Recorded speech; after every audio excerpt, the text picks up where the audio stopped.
안녕하세요. 뮬리로드의 순일입니다. 드디어 길고 긴 대패 수업이 끝나고 오늘은 조금 더 가벼운 컨텐츠로 영상을 찍어볼까 합니다.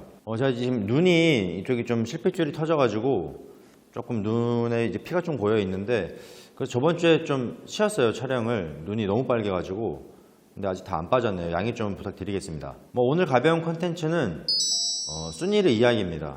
생각보다 순일의 이야기를 했을 때 많은 분들이 좀 좋아해 주셔가지고 오늘 또 이야기를 준비를 해봤습니다. 앞으로도 썰을 풀 이야기가 많지만 오늘은 가구를 만들고 판매하면서 일어났던 일 중에 배송 시 일어났던 일입니다. 2015년에 제가 운영하고 있는 수제 공방이 홈테이블 데코 페어라는 곳에 참가한 적이 있습니다. 3개 부스를 일직선으로 사용을 했었는데 처음으로 참가해본 페어라 굉장히 좀 열심히 준비를 했었죠. 부스에 놓을 가구들을 도면으로 쳐서 다 미리 조감도도 만들고 3D로도 또 이렇게 디자인을 해가지고 준비를 했었고, 설치할 조명과 레일, 그리고 놓을 DP 상품, 화분 하나까지도 굉장히 신경 써서 참가를 했었어요. 열심히 준비해서인지 페어에 참가했을 때 생각보다 꽤 저희 가구들에 대해서 긍정적인 평가도 받았고요. 이때 제가 디자인한 가구 중에 또 하나죠. 오리가미 소파라는 거를 들고 나갔었는데 어떤 고객분께서 이걸 굉장히 좀 마음에 드셨나 봐요. 페어가 끝나고 2달에 한 번씩 전화가 오시는 거예요. 얼마예요? 얼마입니다. 또 전화를 끊으세요. 그리고 또 한 2달 있다가 전화 오셔서 좀 깎아주시면 안 되냐, 등받이가 원목인데 불편하진 않냐, 사이즈가 어떻게 되냐, 이런 식으로 이제 굉장히 고민을 많이 하시는 거예요. 가격적인 부담감도 있으셨겠죠. 2달에 한 번씩 진짜 전화가 오시다가 2년 정도 계속 연락이 오셨어요. 2년 정도. 그러다가 2017년도에 드디어 이제 고객님께서 주문을 하셨어요. 주문을 하시면서 길이도 좀 늘리시고 자판의 크기도 좀 이 소파의 폭을 좀 늘려가지고 주문을 하셨죠. 그리고 그때 또 이제 DP 상품을 좀 싸게 파시면 안 되냐 이렇게도 말씀을 하셨었는데, 사실 공방 입장에서는 쇼룸에 DP 놓은 가구를 파는 게 좀 굉장히 부담이에요. 왜냐면 밀려드는 주문을 치는 것도 힘들고 또 계획되어 있는 수업을 진행하는 것도 일정이 빡빡한데, 쇼룸에 꾸미기 위한 가구를 이제 또 만들려고 하면은 굉장히 좀 시간을 내야 되다 보니까 힘든 부분이 있습니다. 그래서 어쨌든 DP 상품은 판매를 안 했고 고객님께서 이제 사이즈를 늘려서 주문을 하셨는데, 보통 원목 소파를 만들면, 나무로 만들면 완제품으로 만들어서 배송을 갑니다. 조립식으로 만들 수도 있겠지만 소파는 사람이 앉는 가구니까 좀 튼튼하게 만들어야 되기 때문이죠. 소파같이 큰 가구들은 길이가 이제 2000mm가 넘어가고, 그러니까 2m죠. 2m가 넘어가고 자판의 폭도 있다 보니까 깊이도 좀 큰 편이고 좀 사이즈가 많이 큰 가구죠.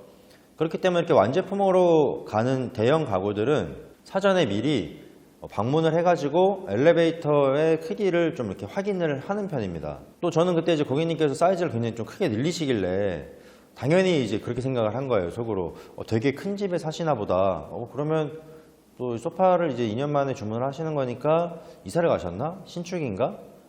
엘리베이터 크겠네? 말도 안 되게 왜 그때 이렇게 생각을 했는지 모르겠어요.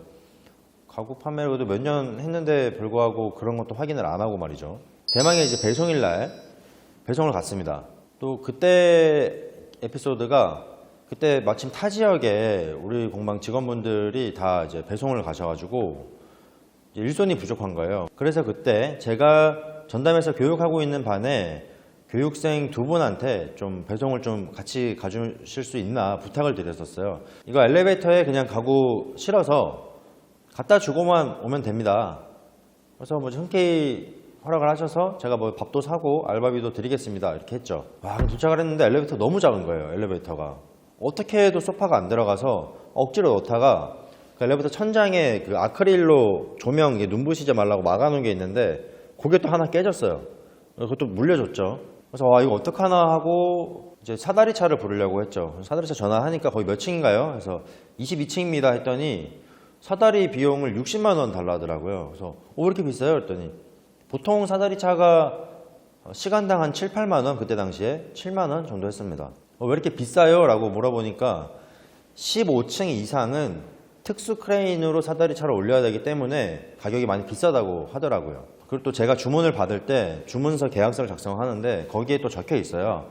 고객님의 사정에 의한 사다리차를 사용하게 될 시 사다리차 이용 비용은 고객님의 부담입니다. 이렇게 적어놨죠. 근데 또 이때 상황이 되게 애매했어요. 왜냐면 사전에 제가 사전 조사를 하고 이거는 가구가 안 들어갈 것 같으니 사다리차를 부르셔야 되는데 뭐 여기 22층이라서 비싸다 이렇게 사전에 얘기가 안 돼 있다 보니까 고객님께서도 좀 약간 납득을 못 하시는 상황이고 금액이 뭐 사다리차 60만 원이라고 하니까 그래서 고객님께서 뭐 어떡하냐고 이거 막 발을 동동 굴리시는 거예요. 그래서 이거 가구를 환불을 해드릴까 고민을 했는데 또 이게 환불하기도 되게 애매했어요. 왜냐면 사이즈를 변경하셨기 때문에 기존에 저희가 만드는 어떤 제품이랑은 다른 사이즈라 일반 고객분들한테 팔기 힘든 크기였거든요. 그래서 결국 이제 같이 갔던 저희 수강생 선생님들 상의를 좀 해가지고 들고 올려보자 이렇게 된 거죠. 그래서 이제 호기롭게 또 이제 그 무거운 거의 3명이서 간신히 들 수 있을 정도의 엄청 무거운 소파거든요. 근데 이게 들고 올리기 시작했는데 또 생각 못한 게 있는 거예요. 한 5층쯤 올라갔는데 너무 힘든 거예요. 이게 그 아파트 구조가 뭐 여러 가지 구조가 있잖아요. 근데 마주보고 있는 현관문이 있고 그쪽으로 이렇게 계단이 올라가는 그런 구조의 아파트였는데 올리다 보니까 막 그 계단 사이사이에 자전거, 뭐 유모차, 뭐 여러 가지 뭐 킥보드 뭐 이런 것들이 막 많은 거예요. 층마다. 그래서 한 명이 먼저 올라가서 그걸 좀 한쪽으로 빼서 자리를 만들면 다시 내려와서 세 명이서 그 가구가 크니까 막 세워서 막 돌리고 막 하면서 겨우 한층 올라가면 다시 내려가서 그걸 정리하고 다시 올라와서 이 작업을 반복을 한 거죠. 또 날씨가 되게 더웠어요. 그날 그 여름이었거든요. 와 근데 한 5층쯤 올렸는데 막 진짜 하늘이 노랗고 한 시간 걸렸어요. 5층까지 올라가는데 5층까지 올라갔으니까 아깝잖아요. 그래서 조금만 더 올라가 보자. 10층까지 갑니다. 10층까지 갔는데 이 도저히 못하겠는 거예요. 너무 힘들어가지고 진짜 너무 힘들었어요. 그래서 이제 저도 그렇고 우리 같이 갔던 수강생분들도 이거 못한다. 내일 사람 좀 더 불러와서 같이 그때 해보자. 근데 이게 또 못하겠는 게 그렇게 못하겠는 게 소파를 중간에 나르다가 놔두고 어떻게 가요 또 그게 고가의 소파인데. 그래서 또 이제 10층까지 갔는데 막 중간에 너무 힘드니까 포기도 하고 싶고 근데 또 내려가지도 못하겠는 거예요. 왜냐면 10층 올라왔는데 이거 가구 들고 또 10층 내려가나 10층 올라가나 똑같잖아요. 어차피 22층이니까 반만 더 올라가면 되는데. 그래서 어떻게 우여곡절 끝에 또 22층까지 올라갔습니다. 근데 올라가는 중에 또 어떤 집에서 현관문 열고 나오셔가지고 당신들 뭐 하는 사람들이냐, 이거 뭐 시끄럽게 계단으로 나르냐, 죄송합니다. 저희가 엘리베이터 안 들어가서 올리고 있는데 좀 양해 부탁드립니다 했더니 뭐 그렇게까지 우리한테 뭐라고 해야 되나 싶을 정도로 진짜 욕만 안 했지 막 진짜 엄청 역정을 내시는 거예요. 안 그래도 힘들고 이 상황이 짜증나는데 그때 그 심리적으로도 굉장히 힘들었습니다. 몸도 힘들었지만 그렇게 우여곡절 끝에 이제 22층으로 가구를 딱 갖다 드리고 물 한 잔 딱 얻어먹고 그리고 이제 배송이 끝났죠. 그 뒤로 이제 그 수강생분들은 2주 동안 공방에서 볼 수 없었어요. 저는 그만두시는 줄 알았어요.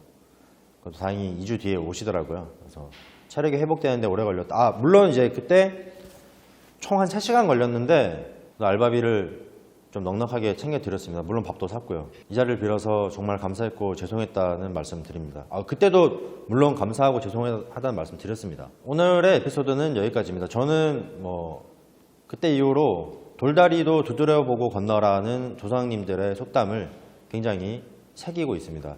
아무리 가구를 오래 했어도 뭐 괜찮겠지 라는 그 순간의 생각이 그때 왜 그랬는지 모르겠지만 하여간 엄청 힘든 일을 만들었죠. 여러분들께서도 가구를 하시는 분들께서도 그런 경우가 많지는 않으시겠지만 그럴 수도 있으니까 꼭 큰 가구를 나르실 때는 엘리베이터를 확인하시기를 바라겠습니다. 너무 힘들었던 기억인데 얘기만 했는데도 진절머리 나네요.